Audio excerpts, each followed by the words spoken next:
안녕하세요. 오늘도 사연 살롱을 찾아주셔서 감사합니다. 39살 수원에 살고 있는 여자입니다. 다른 또래의 친구들에 비해 대학을 빨리 졸업한 덕에 저는 회사 생활을 좀 더 일찍 시작할 수 있었어요. 제가 또 뭐 하나에 꽂히면 끝을 보는 성격이기 때문에 저의 20, 30대는 대부분 일을 하면서 보내는 일이 많았거든요. 열심히 일을 한 덕에 최연소 나이로 팀장이 될 수 있었죠. 남들이 다들 부러워하는 그런 커리어 우먼이 되었답니다. 그렇게 열심히 일에만 몰두하다 보니 나름 연봉을 잘 받으면서 살았지만 한 가지 문제점은 일만 하다가 연애다운 연애는 하지도 못하며 살았던 거예요. 주변 친구들을 둘러보니 다들 하나 둘씩 시집가서 눈에 넣어도 아프지 않을 예쁜 아이들을 키우며 행복하게 살고 있고 미혼이라고는 저밖에 없는 걸 보니 괜히 외롭고 우울해지는 기분이 들더라고요. 그래서 주변 사람들에게 소개팅을 부탁하자고 하니 제 나이 때문에 선뜻 소개팅은 들어오지도 않았어요. 그렇다고 결혼정보 회사를 가자니 너무 사람의 조건만 보고 만나는 기분이 들어서 행복하지 않을 것 같더라고요. 그래서 이번 생에 결혼은 틀렸나 보다 하고 마음을 접으려고 했었어요. 그런데 그 즈음에 제 눈에 들어오는 남자가 생겼답니다. 처음에는 저보다 3살이나 어리기도 하고 저랑 같은 회사 사람이라서 가까이 하지 않으려고 했었는데요. 팀장인 저에게 깍듯하게 대해주는 모습이 예의 바르기도 했고요. 꽤나 훈훈하고 다정하게 배려해주는 모습에 저도 모르게 끌려서 그 사람을 좋아하게 되었어요. 제가 다니던 회사는 사내 연애가 금지된 회사였는데요. 제가 이렇게 저보다 3살이나 나이가 어린 이 사람에게 빠지게 된 건 평범한 어느 날이었어요. 팀장님, 오늘도 야근하세요? 제가 도울 거 있으면 돕겠습니다. 시켜만 주세요. 아, 재성씨 업무 다 끝났으면 가도 돼요. 제가 해야 할 일이 아직 덜 끝난 거라 신경 쓰지 말고 퇴근해도 돼요. 에이, 그래도 텅 빈 사무실에 혼자 있으면 얼마나 무서운데요. 그러지 말고 복사할 거라도 있으면 제가 맡아서 할 테니 저한테 맡겨주세요. 아, 정말 괜찮은데. 그럼 이 파일 정리 좀 해주시겠어요? 이 남자가 일을 그렇게 잘하는 편은 아니었지만 워낙에 싹싹한 성격에 늘 웃는 얼굴로 저를 대하다 보니 보통 같았으면 다른 사람에게 맡기지 않았을 일들을 부탁하게 되더라고요. 하루도 야근을 하고 있는데 매번 저 때문에 남아서 일을 도와주는 재성씨에게 고맙기도 하고 미안하기도 했어요. 재성씨, 오늘은 이만하면 될 것 같아요.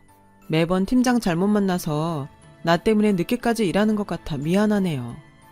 아니에요. 어떻게 팀장님이 남으셨는데 말단 사원인 제가 먼저 집에 가겠습니까? 다른 사람들은 일찍 퇴근했는데 저는 그런 거 상관없으니 앞으로 일 끝나면 먼저 들어가셔도 돼요. 제가 미안해서 그래요. 아, 팀장님, 정 미안하시면 이따 일 끝나고 저 저녁 사주세요. 네? 저녁이요? 물론 제가 직급이 팀장이라 가끔 팀원들에게 밥을 사주는 경우도 있었지만 이렇게 남자 직원과 단 둘이 밥을 먹어본 적은 없었기 때문에 조금은 당황했어요. 비싸지 않은 걸로 고를 테니까 저 저녁 사주시면 안 돼요? 아, 그럼 그렇게 해요. 오늘은 특별히 고생 많이 하셨으니까 제가 맛있는 거 살게요. 그렇게 저는 조금은 어색하지만 평소에도 호감이 있었던 사람이었기에 싫지만은 않았어요. 그렇게 저녁을 먹으면서 회사 이야기를 하다 서로 맞는 점도 많고 스트레스 받는 일도 비슷해서 자연스럽게 이야기를 많이 나누게 되었어요. 그러다 술을 한 잔씩 하다 취기가 올라와 결국 일이 터지고야 말았습니다. 제가 잠깐 술이 올라와서 화장실을 가려는데 이 식당은 남녀 공용 화장실이라 걱정된다면서 이 남자가 화장실까지 따라온 거예요. 그렇게 손을 씻고 나오는데 제가 화장실 앞에서 발을 헛디디는 바람에 저를 잡아주다 눈이 마주쳤고 그렇게 저희 둘은 첫 키스를 하게 되었습니다. 다음 날이 되니 어떻게 이 사람 얼굴을 봐야 하나 정말 미칠 노릇이더라고요. 그런데 다행히 먼저 와서 아무렇지 않다는 듯이 저를 챙겨주더라고요. 저는 연애 경험이 아예 없었기 때문에 얼굴을 보는 것만으로도 그날 일이 떠올라서 이러지도 못하고 저러지도 못하고 피해 다니기만 했어요. 그런데 그 남자가 애매한 사이는 싫다며 저에게 먼저 좋아한다고 고백을 하더라고요. 이렇게 회사에서 몰래 비밀 연애를 시작하게 되었답니다. 39년 인생에 제 처음 연애에 배 나온 아저씨가 아닌 3살이나 어린 멋있는 연하남이라는 게 믿겨지지가 않았어요. 물론 사내 연애가 금지되어 있는 회사에서 둘의 연애를 안 걸리려고 메신저 대신 문자로 연락을 주고받기도 했고, 외근 나가는 날이면 회사에서 따로 나와서 제 차로 같이 이동하며 데이트하면서 일도 하고 틈틈이 사랑을 키워왔답니다. 그렇게 시간이 지나서 저희는 사랑하는 마음에 확신이 들었어요. 서로 가정사를 밝히며 두 집안 다 홀어머니 밑에서 아버지 없이 힘들게 살아왔구나 라는 걸 알고 나서는 서로를 위로하며 그렇게 결혼까지 결심하게 되었죠. 확실히 제가 이 남자보다는 나이가 많다 보니까 시댁에서 은근히 반대하는 눈치였어요. 인사를 드리러 갈 때도 저는 예쁘게 보이고 싶어서 옷도 나름 신경 써서 골라 입었거든요. 어머님이 좋아하신다는 떡 케이크와 꽃다발까지 준비해서 갔는데요. 안녕하세요, 어머님. 황현주라고 합니다. 엄마, 인사해. 내 여자친구야. 연상이라더니 듣던 대로 나이가 좀 있어 보이네요. 네? 저는 예비 시어머니의 돌직구스러운 발언에 조금은 당황했지만 그래도 내가 연상이니까 신경 쓰이실 수 있겠다 싶었어요. 어머님, 이것 좀 드셔보세요. 이 식당에서 꽃갈비가 제일 맛있다고 해서 미리 주문해봤는데 입맛에 맞으세요? 맛있기는 한데 살찔까봐 걱정되네. 어머, 어머님, 이렇게 날씬하신데 살이라뇨. 살쪄도 우아하고 예쁘실 것 같아요. 어떻게 고기가 살이 안 쪄요? 그러고 보니 아가씨 살집도 좀 있는 것 같은데 몸매 관리는 전혀 안 하나 보죠? 네? 아, 제가 살이... 저는 처음 뵙는 자리라서 격식도 갖추고 최대한 어머님께 잘 보이고 싶어서 애교 섞인 말들도 섞어서 했는데 돌아오는 말들이라고는 나이가 많은 것 같다, 체중 관리 안 하냐 등등 마음에 비수가 되는 말만 하시더라고요. 제가 당황하자 예비 남편이 이렇게 말하더라고요. 엄마, 이 사람한테 무슨 말이 그래. 그래도 자기 앞가림도 못하고 자기 외모에만 치중하며 사는 내 동생보다 훨씬 낫다. 이 녀석이? 동생한테 그게 무슨 말이야. 사실 그렇잖아. 우리 현주 씨는 회사에서 일 잘하기로 알아주는 사람인데다가 최연소 팀장 직급까지 달았다고. 저 괜찮아요, 재성씨. 인사드리는 자리에서 갑자기 싸해지는 분위기가 느껴지자 저는 다급하게 수습을 하느라 바빴고, 늦게 참석하기로 한 남편의 여동생도 같이 보기로 했지만 분위기가 이래서 어머님만 먼저 뵙고 후다닥 집에 오게 되었죠. 그렇게 제 남자친구를 저희 친정어머니에게 보여드렸을 때도 예비사위 인상이 서글서글하니 좋다며 저에게 잘해주는 사람이기만 한다면 결혼은 승낙이라고 하셨어요. 제 아버지가 어렸을 때 교통사고로 돌아가셔서 어머님이 작게 가게를 운영하고 계셨는데 인사드리러 갈 때도 남자친구가 따로 식당은 예약하지 말고 엄마 바쁘시니까 가게로 가자고 했거든요. 저는 벌써부터 우리 집안을 이해하고 배려하는 남자친구에게 고맙기만 했습니다. 그렇게 저희는 결혼을 하게 되었고, 물론 시댁에서는 그리 저를 달가워하지 않았지만 남편이 저와 결혼을 해야겠다는 마음이 굉장히 컸기 때문에 어머님도 어쩔 수가 없었나 봐요. 그렇게 저희는 둘이 모아놓은 돈과 저희 친정어머니가 보태주신 돈으로 서울에 전셋집 하나를 얻을 수 있었어요. 엄마 손맛이 좋아서 식당 규모가 크지는 않았지만 제법 장사가 잘 되고 있었어요. 그래서 엄마가 조금 모아놓은 돈이라며 저에게 직구할 때 보태 쓰라고 말씀하셨어요. 딸, 엄마가 다른 거 못 해줘도 너 혼수 준비나 집 살 때 쓸 수 있는 돈 조금 보탰어. 아니 엄마, 작은 가게에서 돈 벌어봤자 뭐 얼마나 번다고. 엄마 괜찮아. 나 모아놓은 돈 있어. 에이, 그래도 그게 아니지. 하나밖에 없는 딸 그냥 시집 보내면 엄마가 두고두고 미안할 것 같아. 얼마 안 되니까 그럼 이건 나중에 너 필요할 때 비상금으로 써. 시댁도 보태주지 않는 전세금을 혼자 계신 친정엄마가 보태주신다는 게 마음에 걸렸지만 그래도 나중에 내가 갖고 있다가 엄마 아플 때라도 써야겠다 싶었어요. 그래서 엄마가 준 돈 5천만 원에서 그래도 명목상 1,000만 원만 전셋값 보태는데 사용했고 나머지 4천만 원은 제가 따로 통장에 넣어놨습니다. 제가 모아놓은 돈이 조금 있었기 때문에 혼자 계신 친정엄마 돈은 차마 사용하고 싶지 않더라고요. 그런데 나중에 시모가 이 사실을 알고 나서 저를 찾아와 노발대발 하더라고요. 얘, 너네 집에선 전세금 얼마나 보태줬니? 제가 모은 거랑 친정에서 보태준 거랑 하면 2억 정도 될 것 같아요. 고작 2억? 2억 갖고 서울 어디 전세를 구해? 나 참 기가 막혀서. 어머님, 대출 받고 이 사람 모은 돈 3천이랑 하면 신축 빌라 들어갈 수 있어요. 아니, 그럼 우리 귀한 아들을 아파트가 아닌 빌라에서 살게 하겠다는 거야? 저는 전세금으로 2억 준비할 때 남편은 3천밖에 보태지 않았는데 어머님이 노발대발 하시는 이유를 당초에 이해할 수가 없겠더라고요. 그런데 옆에서 시누이도 거들더라고요. 아니 언니, 예단하려면 저 샤넬 가방 하나 해주셔야 하는데 그거 돈은 빼놓으신 거 맞죠? 아가씨, 미안하지만 저희가 결혼할 때 들어갈 돈이 많다 보니까 나중에 여유되면 샤넬 지갑이라도 하나 사줄게요. 지금 상황으로는 가방까지는 조금 무리일 것 같아요. 뭐라고요? 아니 회사에서 팀장이라면서요. 샤넬 가방 하나 사주는 게 뭐 그리 어렵다고 이 난리예요. 분위기가 어쩐지 처음부터 어설프게 다 해줄 것처럼 말했다가 안 해주면 기센 시모와 시누이에 눌려 살 것 같아서 용기를 내서 처음부터 거절했어요. 요즘 어느 곳을 돌아다녀도 전세 구하기가 얼마나 어려운데요. 아가씨, 나중에 내가 여유자금 되면 좋은 거 하나 사줄게요. 아 정말 짜증나. 아니 오빠는 돈 많은 아줌마랑 결혼한 줄 알았는데. 됐다. 결혼해서 니네끼리 지지고 볶고 살던 마음대로 해라.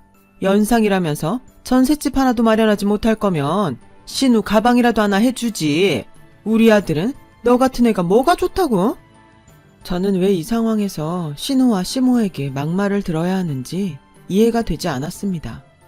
그렇게 결혼식 이후 신혼여행을 다녀오고 다른 때와 마찬가지로 회사를 출근했는데 분위기가 심상치 않더라고요.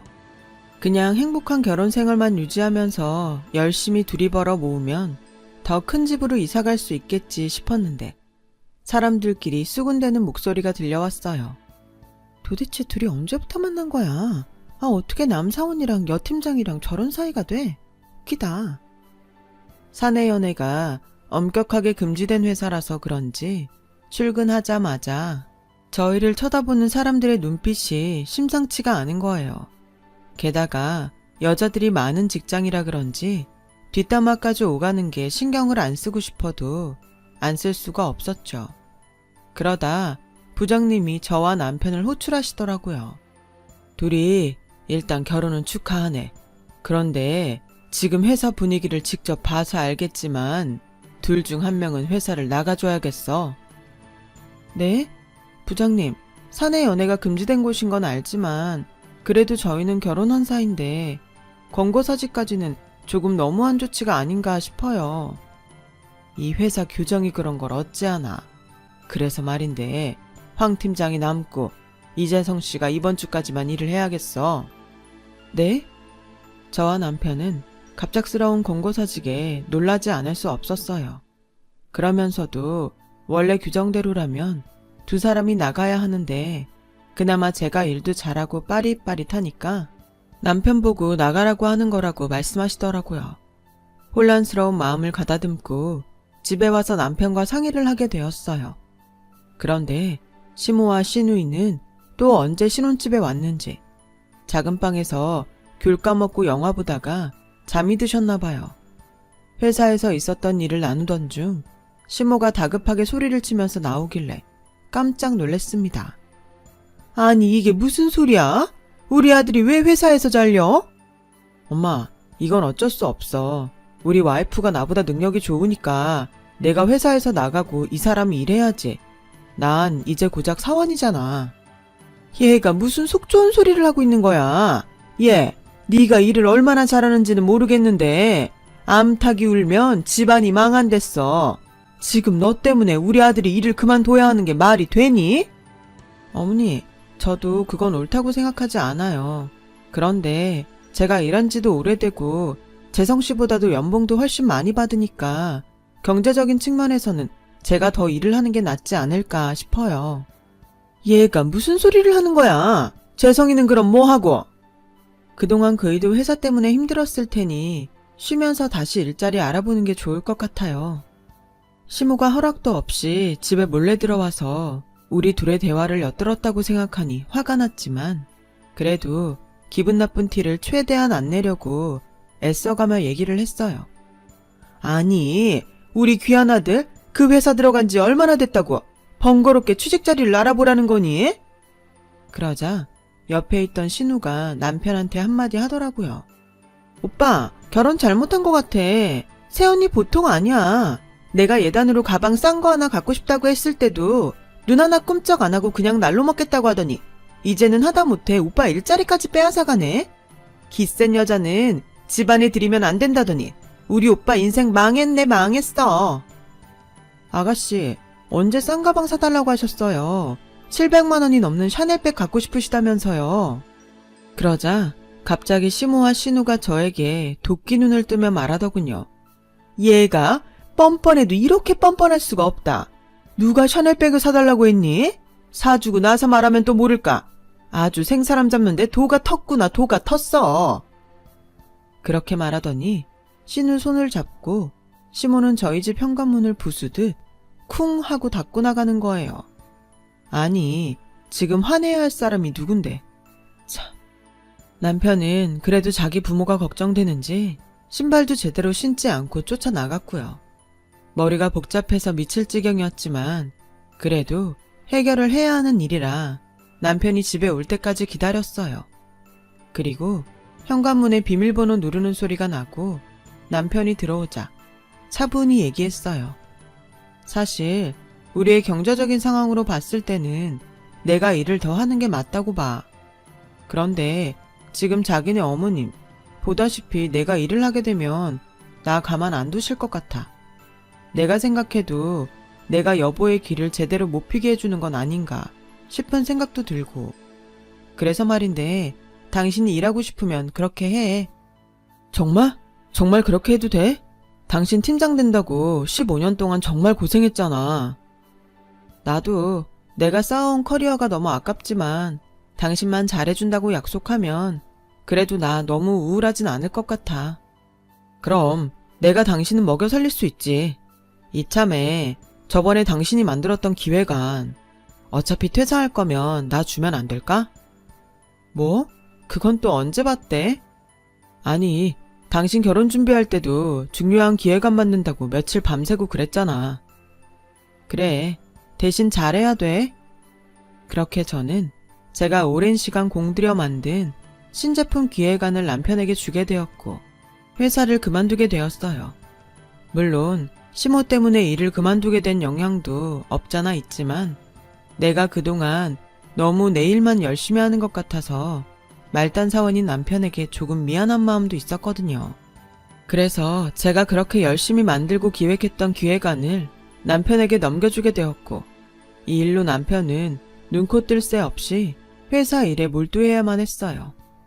보통 퇴근 시간이 늦어도 오후 6시 반인데 10시가 넘도록 일하느라 집에 안 온 적도 있었고요.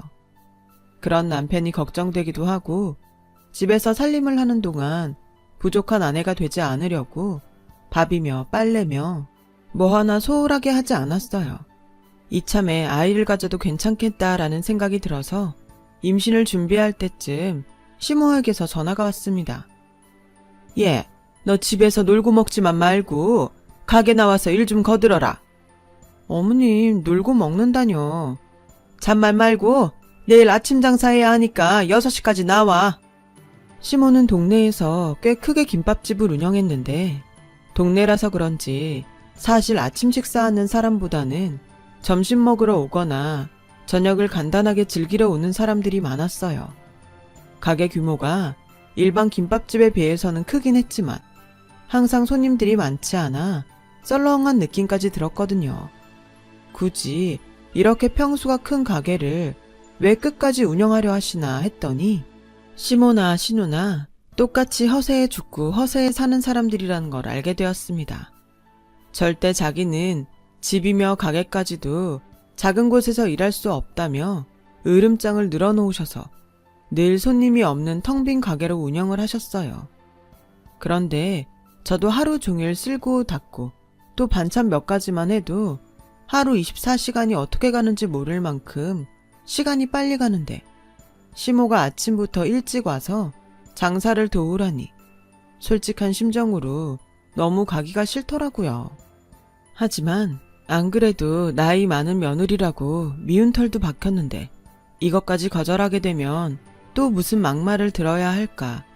그것도 싫어서 저도 알람을 맞춰놓고 일찍 시모가 운영하는 식당으로 향했어요. 식당이 다니던 회사에서 아주 멀리 있지는 않아서 가는 길에 얼마나 됐다고 벌써 회사 다니던 생각도 나고 하더군요. 어머님 식당에 도착하니 어머님, 저 왔어요. 예, 빨리 앞치마 메고 김밥 말아라. 네? 김밥이요? 갑자기 저에게 앞치마를 던지더니 김밥 재료 손질부터 직접 마는 것까지 하라고 하는 겁니다. 그렇게 식당 한쪽에서 김밥을 100줄 정도 말았고 어머님은 배달하는 사람까지 써서 배달을 하셨어요. 그런데 막상 김밥 주문한 사람은 단 10명도 채 되지 않았고 저는 어머님에게 여쭤봤죠. 어머님, 김밥이 10줄밖에 주문이 안 들어왔는데 이 남은 것들은 아까워서 어째요? 뭘 어째? 그냥 냉장고에 넣어놔. 아니, 어제는 주문이 많더니 오늘은 장사가 왜 이리도 안 되는 거야? 어제는 주문이 많았어요. 그런데 어머님, 김밥 맛을 위해서라도 미리 싸놓는 것보다 그냥 주문 들어온 거에 맞춰서 바로바로 싸는 게 맛도 좋고 손님들도 좋아하지 않을까요? 그럼 내가 김밥을 일일이 말아야 하잖아. 자기가 김밥 말기가 귀찮다며 제가 오자마자 내일까지 판매할 김밥을 한 번에 100개를 말게 하신 거였어요. 저는 기가 차고 어이가 없었지만 시모의 드생 성격에 두 손 두 발 다 들었습니다. 당연히 그 이후에도 전날 시모의 부름에 맞춰서 다음날 일찍 가게에 나왔는데 식당 문이 굳게 닫혀져 있는 거예요. 그냥 자기가 일하고 싶으면 하고 하기 싫으면 안 하는 시모가 이해가 안 됐어요. 차라리 문을 안 열 거면 미리 말이라도 해주지. 사람 똥개 훈련시키는 것도 아니고. 시모의 행동을 이해할 수가 없었죠. 몇 날 며칠 시모의 게으름 덕분에 저는 식당에 나가지 않고 집안일을 하며 혼자 집을 보고 있었어요. 청소를 하다 잠시 달력을 봤는데 평소대로라면 생리 예정일이라 지금쯤 생리를 해야 하는데 아무런 소식이 없더라고요. 다급하게 약국에서 임신 테스트기를 사게 되었어요. 그리고 그날 저녁 남편이 퇴근하고 오자마자 저는 임신 사실을 알렸습니다. 여보, 나 임신했어. 어? 진짜야? 이것 봐. 내가 테스트기 3개로 체크해봤는데 다 2줄이야. 오늘 부모 되는 기념으로 축하 파티라도 할까? 아, 잘 됐네. 그런데 나 오늘 하루 종일 부장한테 시달려서 너무 피곤해. 아, 그래. 제가 일을 그만두고 나서 남편은 일이 고됐는지 어떤 날은 저랑 말도 섞지 않고 바로 침실로 가서 쓰러져 자곤 했어요. 정말 일이 피곤하겠지 이해하면서도 임신한 사실을 알린 날에는 서운한 마음을 감출 수가 없더라고요. 그리고 다음 날이 되었어요. 웬일로 아침 일찍부터 시모에게 연락이 오더라고요. 너 요즘 내가 가게 문 잘 안 연다고 일더우로 안 나오는 거니? 당장 나와라. 어머님, 저 임신했어요. 그게 뭐 어쨌다고 얘기를 하는 거야? 세상에 임신은 너 한 명만 했니? 아침 장사 준비할 거 많으니까 단단히 준비하고 와라. 자기 손주가 뱃속 안에 있는데 그저 나이 많은 며느리 일 시키기에 바빴죠. 그렇다고 시모한테 힘들다는 티를 내면 당연히 또 좋은 소리 못 듣겠죠. 어느샌가 저도 눈치를 보고 있더라고요. 그리고 집에 와서 남편에게 낮에 있었던 일을 말했습니다. 나 임신했는데 어머님이 자꾸 아침마다 식당 일 시켜. 지금 초반이라 조심해야 하는데 당신이 말 좀 잘해줘. 그냥 안 하면 되잖아. 어떻게 안 해. 임신한 게 대수냐며 빨리 일 나오라고 하시는데 못하겠다고 하면 화부터 내시고 아예 대화가 안 돼. 아, 정말 우리 엄마랑 잘 지낼 수는 없는 거야? 무슨 말이 그래? 나도 잘하려고 아침 일찍 식당 일도 돕고 있고 막말하셔도 다 참아내는데 내가 얼마나 더 잘해야 돼? 아, 됐어. 나 피곤해. 어느 순간부터 남편은 제 이야기는 들으려고 하지도 않고 회사 일 핑계로 저와 대화를 피하는 일이 많아졌어요. 저는 그럴 때마다 윽박지르며 일시키는 시모와 무심한 남편 사이에서 스트레스를 그대로 받아야만 했죠. 다음날 식당에 나가야 하는데 갑자기 밑이 뜨거워지는 느낌이 들었어요. 뭐지? 하는 순간 아래를 봤더니 제 바지가 피로 물들여져 있는 거예요. 너무 놀라서 저는 다급하게 잠옷바람으로 병원을 갔어요. 남편은 이미 출근해서 혼자 집에 있는데 병원을 가는 동안에도 시모한테 계속해서 연락이 오더라고요. 저는 전화를 받지 않은 채 너무 놀라서 병원으로 먼저 달려갔고요. 산모님, 늦게 오셨으면 유산될 뻔했습니다. 지금은 절대적으로 안정을 취하셔야 해요. 네, 그럼 의사 선생님, 아이한테는 별 문제는 없는 거죠? 네, 하마터면 큰일 날 뻔했습니다. 꼭 절대적으로 안정을 취해 주셔야 해요. 저는 놀란 가슴을 움켜쥐었죠. 뒤늦게 어머님한테 전화 온 게 생각나서 바로 가게로 전화를 했어요. 어머님, 병원이라 전화를 지금 다시 드렸어요. 죄송해요. 병원? 이 시간에 네가 병원은 왜 갔니? 너 혹시 일하기 싫어서 거짓말하는 거 아니야? 아니에요, 어머님. 갑자기 자고 일어났는데 하혈을 해서 바로 병원으로 왔어요. 아이는 무사하대요. 그래? 그거 듣던 중 다행이구나. 그래서 일 몇 시에 올 수 있는 거니? 의사 선생님이 절대적으로 안정을 취하라고 하셔서 당분간 식당 일은 돕지 못할 것 같아요. 이해해 주세요. 아휴, 그러게. 나이가 많으면 여자 몸이 아니지. 그러게. 몸 좀 잘 관리하지 않고. 끝까지 듣기 싫은 소리로 저에게 잔소리를 하시고는 어쩔 수 없다는 듯이 전화를 끊으셨어요. 그때 시어머님이 마녀인가 싶은 생각도 들더라고요. 어떻게 임신한 며느리에게 곧 죽어도 일 시키려는 생각만 있는 건지. 그래도 당분간은 시어머님 눈치 안 보며 편하게 지낼 수 있겠다 싶은 생각에 집에서 정말 안정만 취했습니다. 물론 시댁에서 이런 대접을 받는다고 하면 엄마가 너무 속상해 하실 것만 같아서 임신했다는 사실만 알리고 아파서 병원 왔다는 말은 하지 않았어요. 집에서 쉬는 동안 친정 엄마가 보고 싶기도 하고 그립기도 해서 전화를 한 통 했는데 여보세요? 엄마, 나야. 우리 딸 몸은 괜찮니? 아기는 잘 크고 있고? 엄마도 별일 없지? 장사는 요즘 어때? 네, 갈게요. 미안, 딸. 엄마가 너무 바빠서. 빨리 좀 해요. 지금 주문 밀렸잖아. 분명 저희 친정엄마는 혼자 식당을 운영하시는데 소화기 너머로 웬 낯선 목소리가 들리는 거예요. 하지만 엄마는 너무 바빠 보이셔서 제가 더 전화를 할 수가 없었습니다. 그리고 며칠 뒤 밤낮으로 일하는 남편에게 응원차 잠깐 들러야겠다 싶어서 샌드위치와 커피를 사서 회사로 향했어요. 그리고 익숙한 회사 앞으로 들어가려고 하는데 경비가 어떤 중년 여성을 잡고 못 들어가게 말리더라고요. 아주머니, 함부로 들어오시면 안 돼요. 아니, 여기 5층 직원이 김밥을 시켰다니까요. 이것만 금방 전해주고 올게요. 아니, 아주머니, 자꾸 여기서 소란 피우시면 저희도 쫓아낼 수밖에 없어요. 웬 신랑인가 싶어서 회사 로비에 앉아 남편을 기다리는데 자세히 보니 낯익은 얼굴인 거예요. 저는 얼굴을 보자마자 놀라지 않을 수 없었습니다. 엄마? 아니, 현주야, 네가 어떻게 여기에? 아니, 엄마 뭐 하는 거야, 여기에서? 그리고 이 김밥은 뭐고? 아니, 그게... 잠깐만 줘봐. 저는 엄마가 들고 있는 봉지를 뺏어들었죠. 그리고 김밥 봉투에 적혀있는 가게 이름을 확인하는 순간 충격과 함께 갑자기 눈물이 쏟아지고 말았어요. 저희 시모가 운영하는 가게에서 엄마가 김밥 배달을 하러 온 것이었습니다.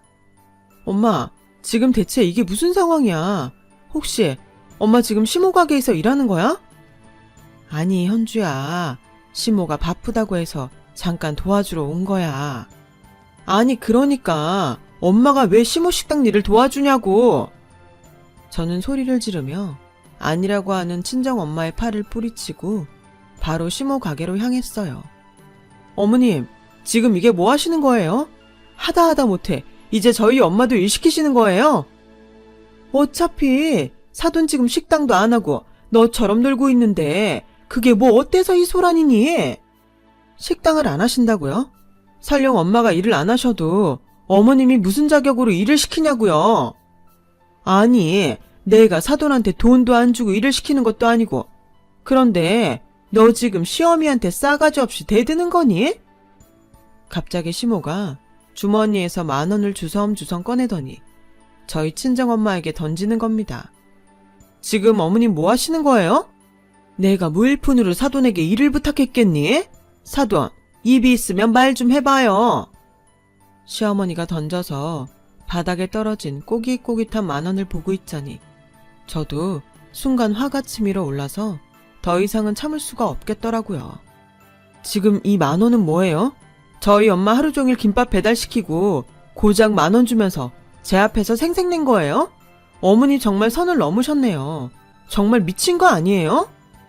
시모와 고성이 오가는 사이 신우가 갑자기 껴들어서 저에게 소리치더군요. 미쳤다니. 여기가 어디라고 우리 엄마한테 소리를 질러. 네가 뭔데? 야, 좋은 말로 할 때 그 입 닥쳐. 지금 시간이 몇 시인데 한창 일해야 하는 나이에 일도 안 하고 엄마한테 빌붙어서 아직도 그러고 있는 거야? 하긴 엄마가 인성이 덜 됐으니 딸이 멀쩡할 리가 없지. 내 일에 참견하지 말고 한 대 맞기 싫으면 저리 가라. 뭐라고요? 엄마, 새언니 나한테 말하는 것 좀 봐. 내가 틀린 말 했어? 맨날 옆에 빌붙어서 나한테 명품 가방이나 뜯어내려고 하고 오빠 없을 때 나한테 막말하고 그렇게 그 가방 갖고 싶거든. 네가 돈 벌어서 떳떳하게 사. 맨날 빈대새끼 마냥 내 옆에 붙어있지 말고. 저도 화가 나서 신우와 시모한테 한마디도 안 지고 언성을 높이니까 그제서야 신우는 저의 이런 모습에 놀랐는지 꼬리를 내리고 눈물을 글썽이면서 가게 밖으로 나가더라고요. 그리고 시모도 이런 상황에 놀랐는지 아무 말도 못하고 그 자리에 풀썩 앉아 자기가 며느리를 잘못 들였다며 혼자 오열을 했고요. 저도 스트레스를 받았는지 다리에 힘이 풀리면서 하혈을 하게 되었습니다. 제 옆에 있던 친정엄마는 제 피를 보고는 놀라서 급하게 저를 병원으로 데려가셨어요. 유산입니다. 황급히 병원으로 옮겨져 수술을 받았지만 끝내 아이를 지키지 못하고 하늘나라로 떠나보냈습니다. 시모와 이런 상황을 알 리 없는 남편이 원망스러웠죠. 저는 몸도 추스르기 전에 남편에게 이혼하자고 말했어요. 저희 친정엄마는 더 이상 그 집 사람들하고 상종도 하지 말라며 제 짐을 다 친정집으로 옮겨놨어요. 그러다 문득 왜 엄마가 시모 가게에 가서 김밥을 말았는지 물어봤어요. 그게 사실 너한테 준 5,000만 원 엄마가 가게를 뺏어준 거라. 안 그래도 새로운 일자리를 알아보고 있었거든. 뭐? 엄마한테는 하나밖에 없는 소중한 가게인데 그걸 팔았다고? 어쩔 수가 없었어. 그 못된 시모가 행여나 너를 괴롭히진 않을까. 매일 자기 전에 불안한 마음이 들더라고. 그러다가 전셋집이라도 구할 때 돈이라도 조금 보태주면 시모가 우리 딸을 예뻐하지는 않을까 싶었지. 그런데 엄마가 생각이 짧았어.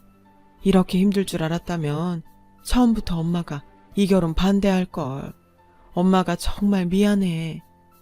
아니 엄마, 왜 가게까지 팔았으면서 나한테 진작 말하지 않았어? 너 속상할까봐 그랬지. 식당 내놓고 일자리를 알아보다가 갑자기 너희 시모한테 연락이 온 거야. 잠깐 일손이 부족해서 그러는데 김밥 많은 것 좀 도와달라고 하더라고. 안 그래도 그 깐깐한 시모가 너를 달가워하지 않는 것 같은 느낌이 들어서 나도 우리 딸 잘 좀 봐달라고 도와주려고 했는데 갑자기 배달까지 시키더라고. 자기도 배달만 시키는 게 좀 그랬는지 내 손에 10,000원을 쥐어주는데 이걸 안 받을 수도 없고 받자니 참 그렇고. 그렇다고 시키는 대로 다 하면 어떡해. 미안하다 우리 딸. 엄마도 오랫동안 운영하던 가게를 제 결혼 자금 때문에 진작에 팔으셨고 저도 회사를 퇴사한 상태라 앞날이 막막했어요. 어떻게 살아가야 할까 답답함만 쌓이다가 갑자기 번뜩이는 아이디어가 생각났습니다. 엄마, 다시 요리할 수 있지? 할 수는 있는데 가게가 없는데 뭘 어떻게 하니? 엄마, 그러지 말고 신혼집 빼서 받은 돈이랑 합쳐서 나 전에 다녔던 회사 근처에서 가게 하나 시작하자. 회사 근처면 꽤 비쌀 텐데 거기 상가임대가 보통 비싼 게 아니야. 엄마, 원래 투자할 때는 과감하게 해야 해. 저도 막막했지만 예전 회사에서 일했던 아이디어를 떠올리면서 엄마의 잃어버린 가게를 되찾아주고 싶었어요.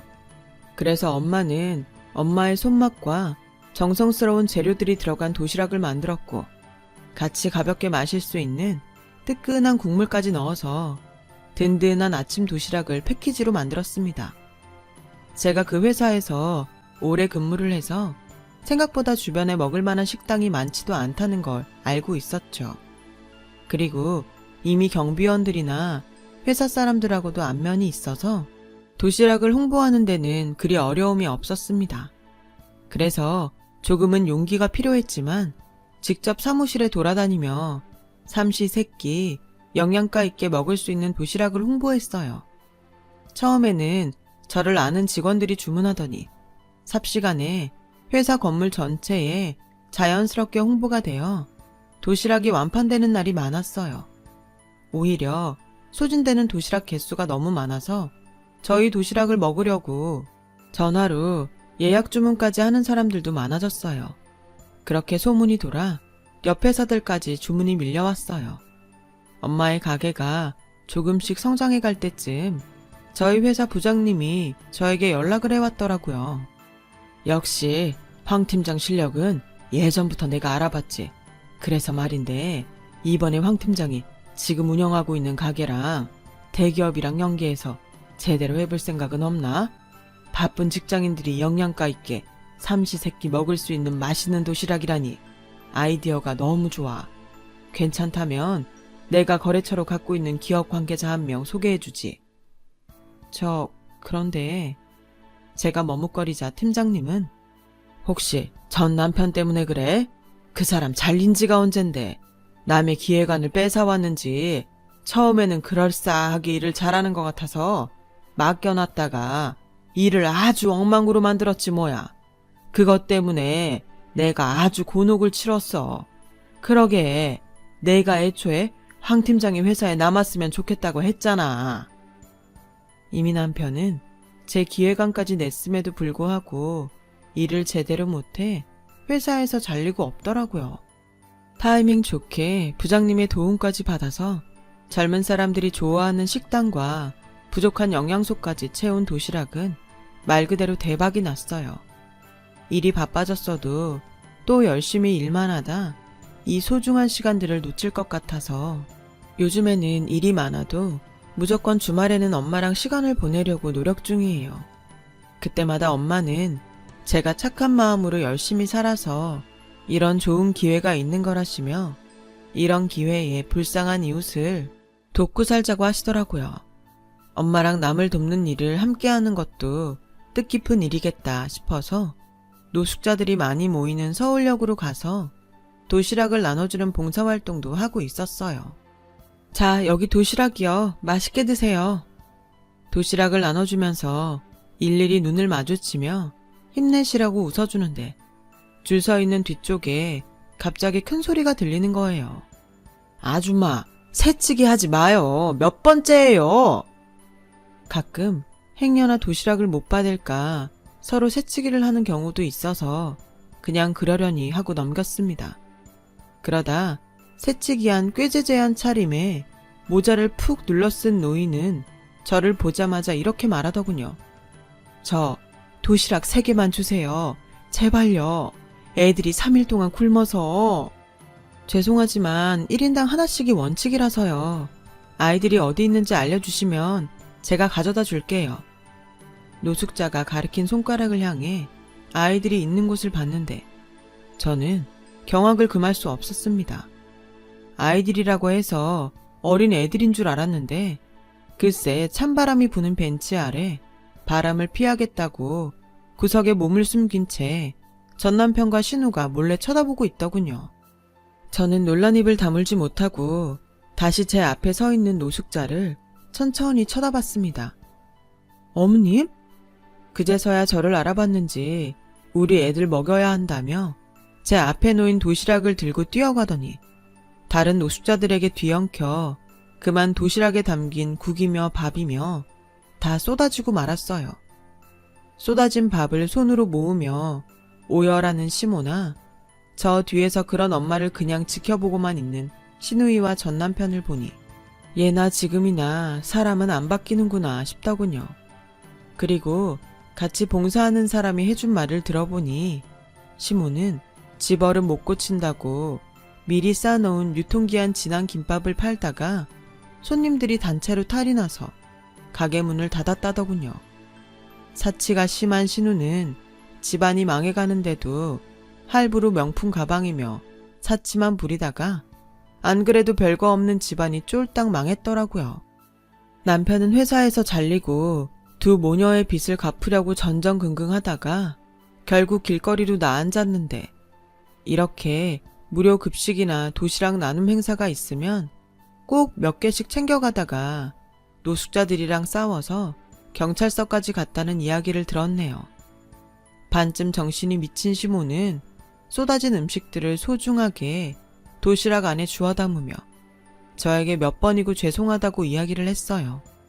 도시락 새로 더 드릴 테니까 제발 자식들 데리고 사람답게 좀 사세요. 그 이후로 시모와 전남편의 소식은 더 들을 수 없었어요. 그들은 시간이 지나 어느 정도 제 기억에서 잊혀져 가더군요. 저는 지금 친정 엄마와 여유롭게 여행도 다니고 있고요. 엄마와 저는 도시락 가게를 운영하며 행복하게 살고 있답니다. 인생에 정답도 없고 어떻게 될지도 모르지만 행복이란 게 무엇인지 조금 감이 오기도 하는 요즘입니다. 사랑하는 가족들과 행복한 오늘 되시길 바라며 제 이야기 들어주셔서 고맙습니다. 여러분, 사연 댓글에 응원과 현명한 조언 부탁드려요. 좋아요와 구독은 저에게 큰 힘이 됩니다. 오늘도 좋은 일 가득하세요.